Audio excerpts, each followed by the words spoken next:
میرے پاس جو انفارمیشن ہے وہ یہ ہے کہ پاکستان کی ملٹری اسٹیبلشمنٹ نے اس تحریک کا بڑا سخت نوٹس لیا تھا اور جو لوگ اس سے جڑے ہوئے تھے ان سب کو انہوں نے رابطہ کیا تھا اور سب کو دھمکی پہنچائی تھی کہ اگر تم لوگوں نے یہ کام کیا تو یہ ہماری ریڈ لائن ہے. نوجوانوں کو اگر نظام کے خلاف کھڑا کیا یا کوئی انقلاب جیسی صورتحال بنائی یا کوئی ایسی تنظیم بنائی جو بزور طاقت عمران خان کو باہر نکالنے کی کوشش کرے اور احتجاج کرے تو یہ ہم تمہیں نہیں چھوڑیں گے، اور بہت شدید قسم کی دھمکیاں لگائی گئی. اس کے بعد ہم نے دیکھا کہ وہ معاملہ ہی ٹھپ ہو گیا، وہ پتہ ہی نہیں چلا، وہ اتنے زوردار طریقے سے شروع کیا گیا تھا. اور یہ ایک رستہ ہے، یاد رکھیے گا، طاقت کے زور کے بغیر، یعنی آپ جو مرضی کر لیں، ملٹری اسٹیبلشمنٹ سے اگر آپ نے پاکستانیوں کا حق واپس لینا ہے تو آپ کو پاکستانی اکٹھے کرنے پڑیں گے اور بڑی تعداد میں اکٹھے کرنے پڑیں گے. پاکستانیوں کو بظور طاقت ہی اپنا حق واپس لینا پڑے گا، کیونکہ اس کی ایک وجہ ہے نا، جس کے ہاتھ میں بندوق ہوتی ہے نا اس کو نارمل اور لاجک کی بات سمجھ ہی نہیں آتی. اس کو بات سمجھانے کے لیے آپ کو زیادہ بڑی طاقت سامنے کھڑی کرنی پڑتی ہے. آپ دیکھیں نا، عاصم منیر صاحب سے پاکستان میں کوئی بھی سیاستدان بات کرنے لگتا ہے یا کوئی بھی آدمی بات کرنے لگتا ہے تو وہ آدمی کی ٹانگیں کانپ رہی ہوتی ہیں، وہ ڈرے ہوئے ہوتے ہیں کہ یار پتہ نہیں کیا، یہ آرمی چیف ہیں، ان کی مرضی ہے، جیسے مرضی ملک کو چلاتے ہیں، یہ ہمارے خلاف کوئی فیصلہ ہی نہ کر دیں. ہر آرمی چیف کے دور میں یہی ہوتا ہے پاکستان میں. لیکن جیسے ہی ہمارا آرمی چیف امریکہ پہنچتا ہے تو وہاں کے ایک سمپل سے آفیسر کے سامنے ہاتھ باندھ کر کھڑا ہو جاتا ہے. وہاں کے صدر کے سامنے جو ہے وہ ان کے میٹھے میٹھے منہ بنتے ہیں. وجہ کیا ہے؟ وہ طاقتور ہے. تو جب آپ زیادہ طاقت اکٹھی کرتے ہیں نا تو جس کے ہاتھ میں بندوق ہوتی ہے پھر اس کو بات سمجھ آنا شروع کرتی ہے. تو عوامی طاقت اکٹھی کرنی تھی اور اسی کو عمران خان صاحب نے اسٹریٹ موومنٹ کا نام دیا تھا. بہرحال عمران خان صاحب کے وکلا کی جو حکمت عملی ہے اس کے اوپر بہت زیادہ سوال جواب کیے جا رہے ہیں، کیونکہ ایمان مزاری اور ہادی علی چٹھا صاحب کے کیس میں جو ان کے وکلا ہیں جو بغیر فیس کے یہ کیسز لڑ رہے ہیں، فیصل صاحب ہیں وکیل اور دیگر اور کچھ لوگ ہیں ان کے ساتھ، انہوں نے سپریم کورٹ آف پاکستان سے رجوع کیا کیونکہ ان کی سزا معطلی نہیں ہو رہی تھی. عمران خان صاحب کی سزا معطلی کے لیے ہائی کورٹ سے رجوع کیا عمران خان صاحب کے وکلا نے. اسی طرح ایمان مزاری اور ہادی علی چٹھا کے وکلا نے بھی اسلام آباد ہائی کورٹ سے ہی رجوع کیا سزا معطلی کے لیے. عمران خان صاحب کے معاملے کو 1.25 سال ہو گیا لگ بھگ، ان کا کیس ہی نہیں لگا سزا معطلی والا.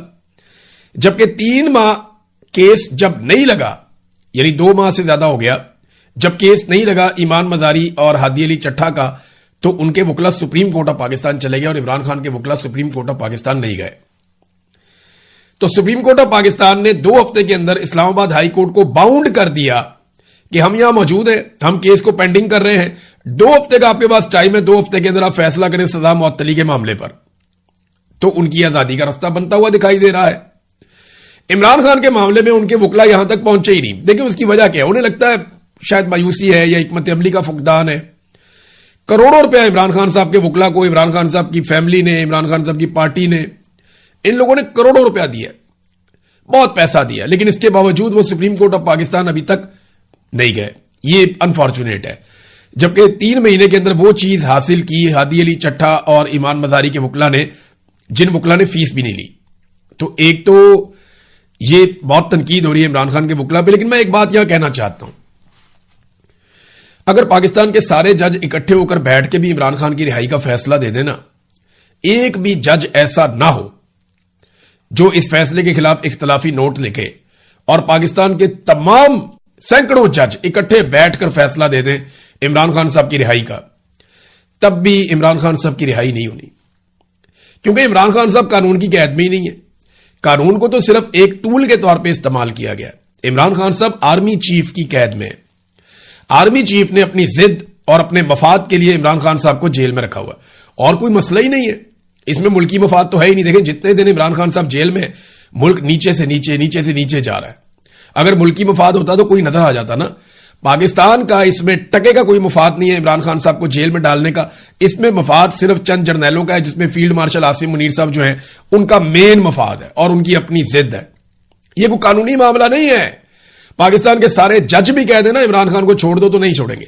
لیکن اس کے باوجود پاکستان تحریک انصاف کے وکلا کو تمام آپشنز لینے چاہیے اور لینے چاہیے تھے. اس کی وجہ یہ ہے کہ آپ جب آپشنز استعمال کرتے ہیں تو نظام مزید ننگا ہو جاتا ہے، کلیئرٹی اور زیادہ ہو جاتی ہے، لوگوں کو مزید ان کی تھاٹس کے اندر کلیئرٹی آتی ہے لوگوں کی، لوگ نظام کو زیادہ بہتر انداز میں سمجھ سکتے ہیں، اور لوگوں کے اندر جو ایک انقلابی سوچ ہے وہ پیدا ہوتی ہے کہ یہ سسٹم کس طریقے سے زیادتیاں کر رہا ہے۔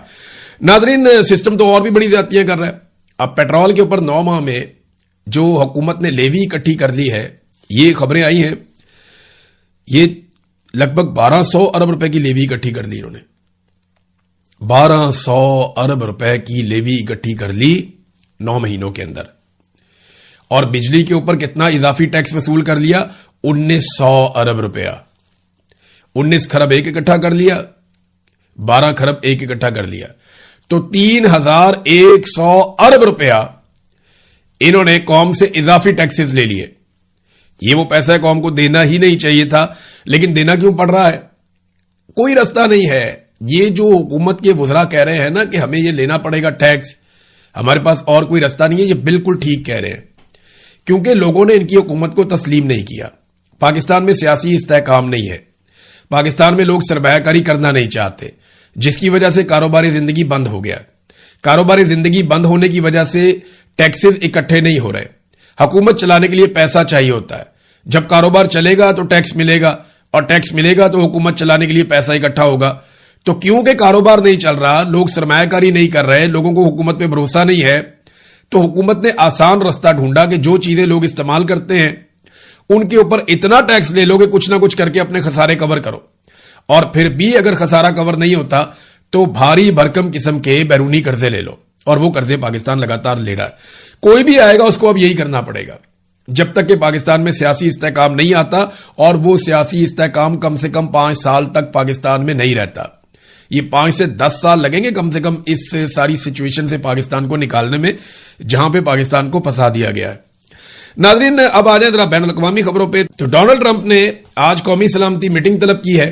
ابھی امریکہ میں صبح کا وقت شروع ہو گیا ہے جب میں یہ ویڈیو ریکارڈ کر رہا ہوں، تو آنے والے چند گھنٹوں میں صورتحال کلیئر ہو جائے گی۔ ایران کے خلاف جنگ پھر سے شروع کرنے پر غور کیا جا سکتا ہے، اس میٹنگ میں یہ بتایا گیا ہے امریکن میڈیا کی جانب سے۔ امریکی میڈیا کا کہنا ہے کہ میٹنگ میں نائب صدر جے ڈی وینس، خصوصی مندوب سٹیو وٹکوف، وزیر خارجہ مارکو روبیو، وزیر جنگ پیٹ ہیگزت، اور CIA کے سربراہ جان ریڈ کلف، اور chairman joint chief of staff general Dan Caine, یہ دوبارہ سے جو کمانڈر ہیں وہ پہنچ گئے، اور یہ سارے اس میٹنگ میں شرکت کریں گے۔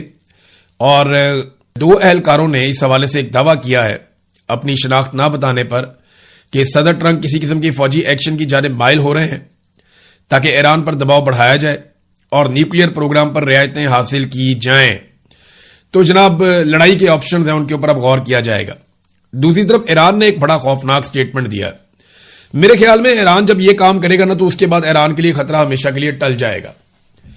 یہ بات شمالی کوریا کو سمجھ آ گئی تھی۔ شمالی کوریا کو ایک مخصوص وقت میں یہ سمجھ آ گئی کہ اگر وہ ایٹمی قوت نہ بنا تو امریکہ اس کو تباہ و برباد کر دے گا اور اس کے پلے کچھ نہیں بچے گا۔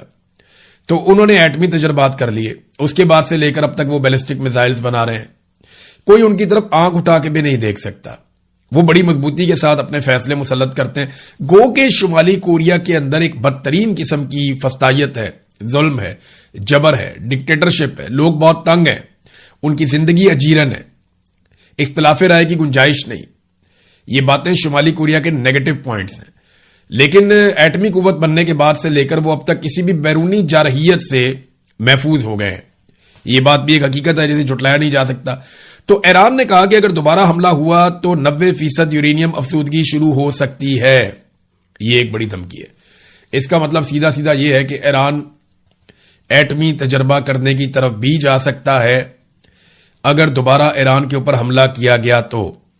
ایران نے امریکہ اور اسرائیل کو خبردار کیا کہ اگر اس کی سرزمین پر دوبارہ حملہ کیا گیا تو تہران یورینیم کی افزودگی 90% تک بڑھانے پر غور کر سکتا ہے۔ ایرانی پارلیمانی کمیشن کے ترجمان ابراہیم رضائی نے یہ چیز اناؤنس کی اور اپنے بیان میں کہا کہ امریکہ اور اسرائیل کی جانب سے کسی نئے فوجی کارروائی کی صورت میں ایران کے ممکنہ رد عمل میں 90% تک یورینیم افزودگی بھی شامل ہو سکتی ہے۔ انہوں نے کہا کہ اس معاملے کا پارلیمنٹ میں جائزہ لیا جائے گا اور قومی مفادات کے مطابق فیصلہ کیا جائے گا۔ اب اگر ایران کے اوپر امریکہ اور اسرائیل اٹیک کرتے ہیں تو وہ کہیں گے جی ہم نے تو پہلے سے کہہ دیا تھا، اور ایک جواب ان کے پاس ہوگا کہ بار بار حملوں سے بچنے کے لیے ہمیں دفاعی نقطہ نظر سے ایٹمی تجربہ کرنا پڑا ہے. تو یہ اب ایک نئی سچویشن ہے امریکہ کے سامنے, اس کو وہ کیسے ٹیکل کرتے ہیں. بہرحال 4 ایرانی پکڑے گئے ہیں بوبیان کے جزیرے پہ. یہ ایک کرائے کی کشتی پہ پہنچ رہے تھے, اور یہ جو ایرانی لوگ ہیں ان کا تعلق جو کویتی سرکار نے بتایا, کویت کے پاس ہے نا یہ بوبیان کا جزیرہ, یہ بہت امپورٹنٹ ہے, میں نے آپ کو کچھ عرصہ پہلے اس کا نقشہ دکھایا تھا. کویت کے ساتھ یہ بوبیان کا ایک بہت بڑا جزیرہ ہے. اس میں امریکی اسٹریٹجک جو ہے وہ ایسٹس بھی ہیں.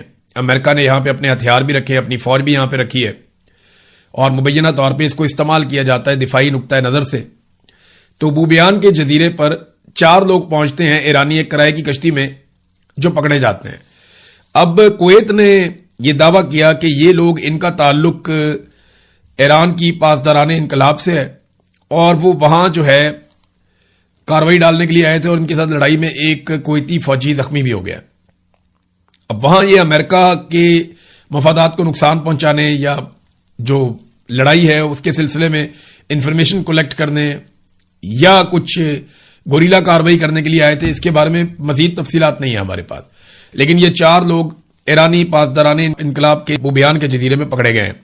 ڈونلڈ ٹرمپ نے ایک اور بڑا زبردست کام کیا ناظرین, یہ دیکھیں آپ, یہ ایک تصویر ہے ڈونلڈ ٹرمپ نے پوسٹ کی ہے اپنے سوشل میڈیا پہ. اس میں امریکن $100 کا نوٹ ہے, اس پہ ڈونلڈ ٹرمپ کا فوٹو بنا ہوا ہے. ڈونلڈ ٹرمپ کی ذہنی حالت بھی مریم نواز جیسی ہوتی جا رہی ہے. مریم نواز کو ہر طرف اپنی شکل دیکھنی ہے, ہر طرف اپنا, کیونکہ بہت ہی غیر مقبول ہے نا بیچاری, وہ اس کو لگتا ہے کہ میں اپنی شکل دیکھتی ہوں تو میں مقبول ہو جاتی ہوں. وہ ہر دیوار پہ, ہر سڑک پہ, ہر بینر پہ, ہر پوسٹر پہ, ہر ایمرجنسی اسپتال کی, اس کے باہر, ہر تھانے, ہر جگہ مریم نواز کی خواہش ہے کہ اس کی فوٹو چپک جائے, اور فوٹو چپکانے کے لیے وہ سرکاری وسائل کا بے دریغ استعمال بھی کرتی ہے. میں نے تو یہاں بھی دیکھا کہ ایک بینر جو ہے مریم نواز کا, وہ فوجی بھی لگا رہے تھے جس پہ مریم نواز کا فوٹو چپکا ہوا تھا. تو مریم نواز کو جیسے بڑا شوق ہے اپنا فوٹو چپکانے کا, تو اسی طرح کی ذہنی حالت ایسا لگتا ہے ڈونلڈ ٹرمپ کی بھی ہے. وہ بھی بیچارے بہت غیر مقبول ہیں. امریکی تاریخ کے جو غیر مقبول ترین صدور ہیں ان میں سے ایک ڈونلڈ ٹرمپ بن چکے ہیں. تو ڈونلڈ ٹرمپ نے یہ جو فوٹو لگائی ہے دیکھیں آپ, اس پہ 100 کے نوٹ پہ ڈونلڈ ٹرمپ کا فوٹو لگا ہوا ہے. اور اس کے علاوہ ایک خبر اور آئی تھی پچھلے دنوں کہ وہ پاسپورٹ کے اوپر بھی اپنا فوٹو لگانے کا منصوبہ بنا رہے تھے, اور اس کے اوپر کوئی حکمت عملی تھی جس پہ کام ہو رہا تھا, میں نے آپ کو خبر بتائی بھی تھی. تو ڈونلڈ ٹرمپ جو ہے وہ نرگسیت کا شکار ہو چکے ہیں. بین الاقوامی میڈیا میں اس پہ بہت تنقید ہو رہی ہے. ایک اور ناظرین خبر ہے کہ آبنہ ہرمز سے 4 بحری جہاز گزرے ہیں. یہ آئل ٹینکرز ہیں بہت بڑے.